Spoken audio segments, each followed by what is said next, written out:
El 8 de agosto de 1945, al finalizar la Segunda Guerra Mundial, las fuerzas soviéticas ingresaron a Corea para liberarla de la ocupación japonesa. Ante el temor de que Corea se convirtiera en un estado comunista bajo influencia soviética, las tropas estadounidenses desembarcaron en el sur del país, alegando la misma razón de liberación.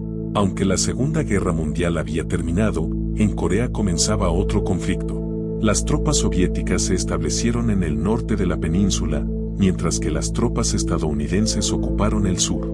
Se acordó reunificar Corea en un solo país, pero las tensiones surgidas entre Estados Unidos y la Unión Soviética, junto con las diferencias políticas entre los comunistas en el norte y los capitalistas en el sur, impidieron la reunificación. Corea fue finalmente dividida en dos estados independientes. En 1949, con el ascenso al poder de Mao Zedong, la expansión comunista en Asia era más que evidente. Es por eso que Estados Unidos decidió mantener sus tropas en la península coreana e impedir que otro país fuera gobernado por el comunismo. Poco tiempo después, la guerra comenzaría. Con el respaldo militar de la Unión Soviética, los norcoreanos invadieron el sur en 1950, derrotando al ejército surcoreano. La mayor parte de Corea del Sur había caído, quedando solo la ciudad portuaria de Busan.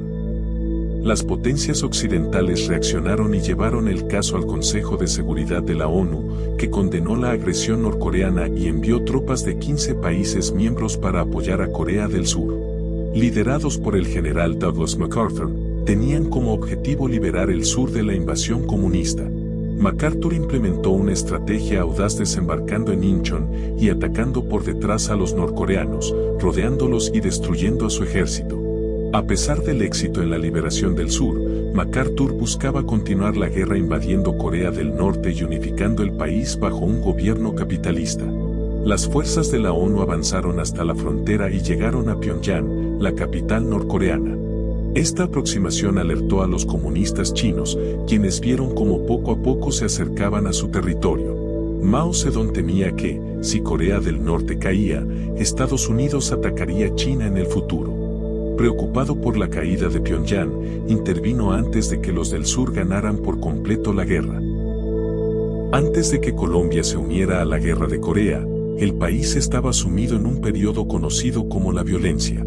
Este conflicto surgió debido al asesinato de Jorge Eliezer Gaitán, candidato presidencial y líder del Partido Liberal en 1948. El episodio desencadenó una ola de violencia entre el Partido Liberal y el Conservador. Las Fuerzas Armadas combatían a los grupos revolucionarios que intentaban establecer un nuevo gobierno.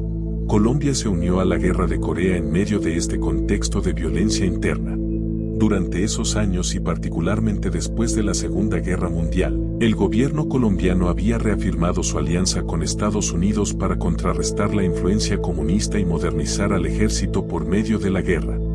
Como es conocido, Colombia fue el único país latinoamericano que participó en la Guerra de Corea. Además de adquirir nuevo armamento para luchar eficazmente contra los grupos insurgentes en el país, Colombia buscaba apoyo económico como compensación por su participación militar. La razón detrás de esta singular participación radica en la orden del general Douglas MacArthur, quien estableció un requisito mínimo de 1000 soldados para aceptar cualquier contribución. En otras palabras, el general solicitó un número mínimo de personal para constituir un batallón.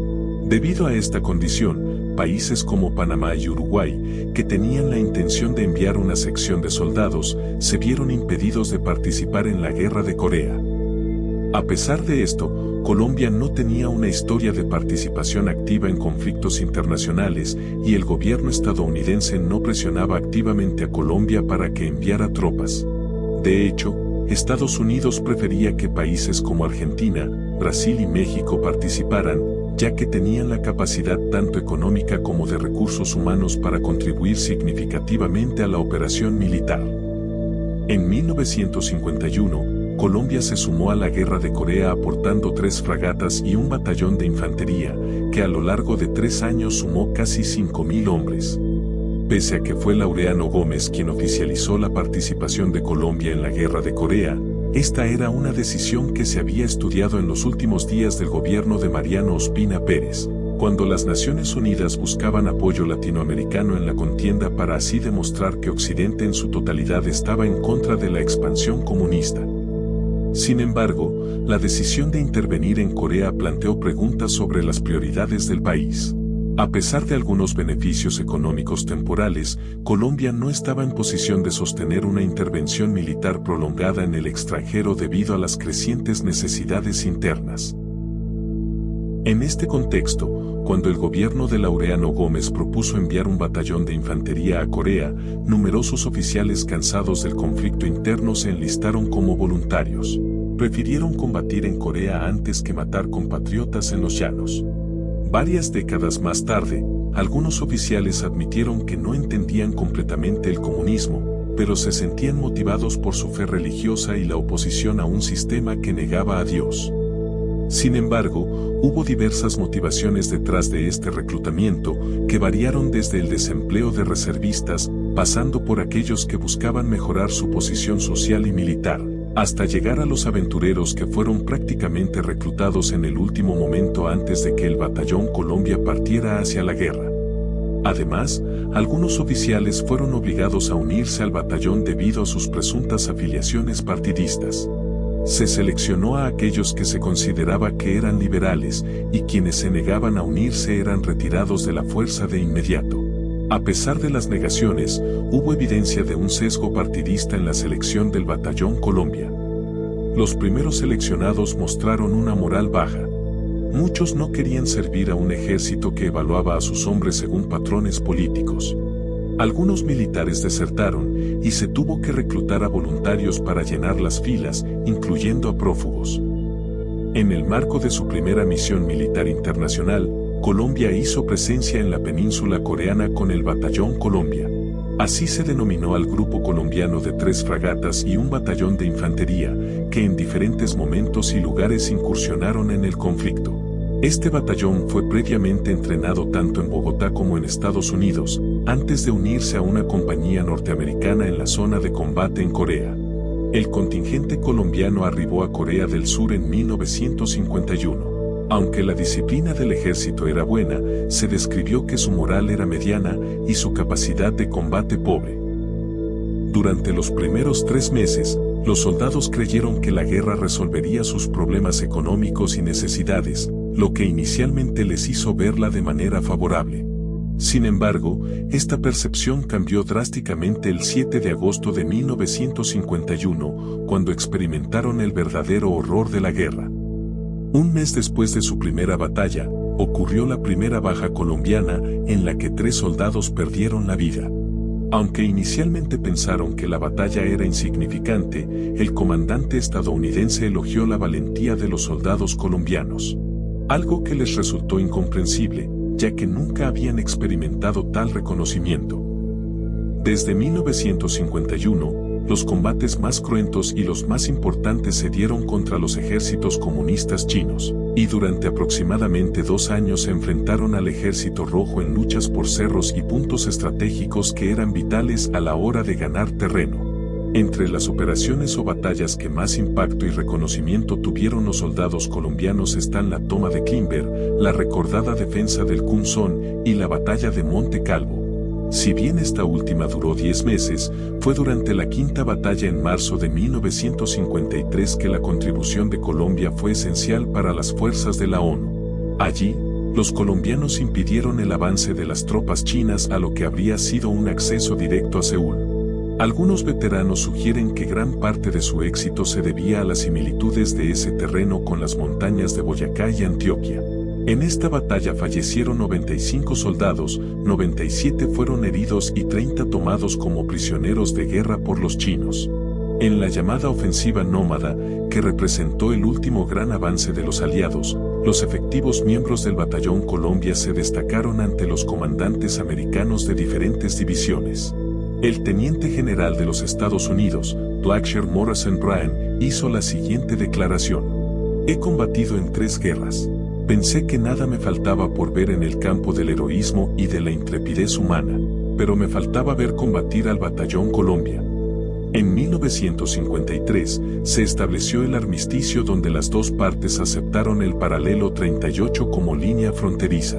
Este acuerdo puso fin a las hostilidades entre las fuerzas de Corea del Norte, respaldadas por la Unión Soviética y China, y las fuerzas de Corea del Sur, con el respaldo de las Naciones Unidas y Estados Unidos.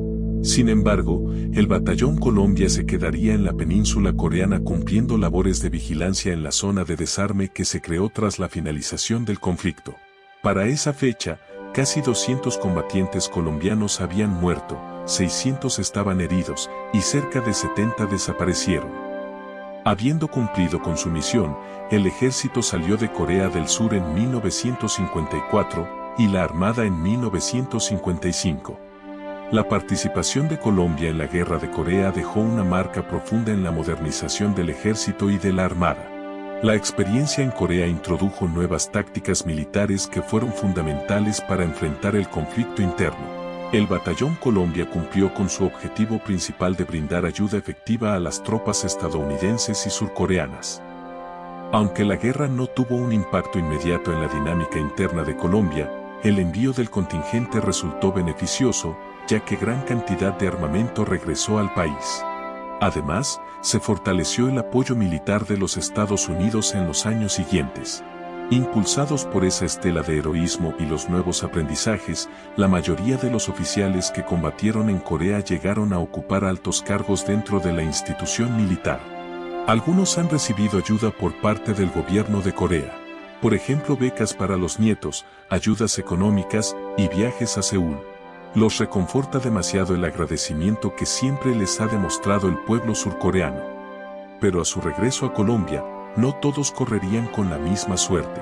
La mayoría de los veteranos de la Guerra de Corea enfrentaron una vida miserable al regresar a Colombia, luchando por adaptarse a la sociedad y encontrar empleo. Muchos que sufrían problemas psicológicos murieron desamparados en las calles de Bogotá. El gobierno colombiano tardó casi medio siglo en aprobar una pensión equivalente a 2 salarios mínimos para los veteranos en situación de indigencia. Este es solo un pequeño relato de lo que fue la participación de estos hombres en la península coreana, porque son muchas las experiencias y los relatos que de este grupo salieron posteriormente, y que recrean lo que es vivir una guerra desde adentro con todas las exigencias militares, armamentistas y humanas de un conflicto de corte mundial.